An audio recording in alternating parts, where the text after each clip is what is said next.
"Can you read me a story?" Johnny asked as he looked her in the eye. "It's really quite late, son," she said with a sigh. A Waltham fire lieutenant and dad recently read a children's book he wrote to a good-sized crowd on the Waltham Public Library lawn. "Kicking off the week at night makes them sing and dance with glee."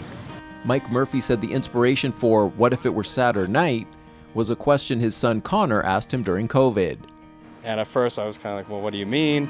And he went on to explain how if it was Saturday night instead of, Saturday, and if it was Sun night instead of Sunday. And I said, that's kind of a cool idea. And I said, you know what, I think I'm going to write a book on that. And everyone kind of laughed. And then my daughter threw in a challenge to me, and she said, well, you're going to make it rhyme. And I said, yeah, I will. So I went out and started to write the book. Lieutenant Murphy had plenty of experience with words from his TV and communications background, but he was no artist. But he had coached someone with an excellent portfolio. Well, so I met Mike actually in high school when I played volleyball. And one of my other coaches actually recommended to him that I illustrate a book because he was looking for an artist when he came up with this really cool story. Mia's artwork emphasizes the story's theme of getting children to use their imagination.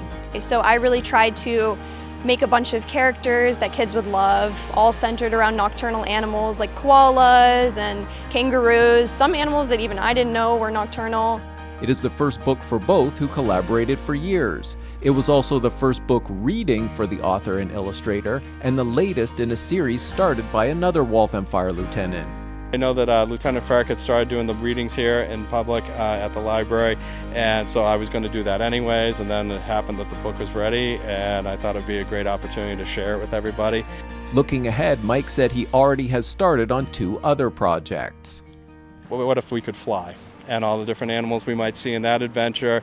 And then I've also written another one that's more fire related, and that one's about a Dalmatian and about him being able to try to ride in the fire truck. Navigate to www.saturnite.com to buy the book.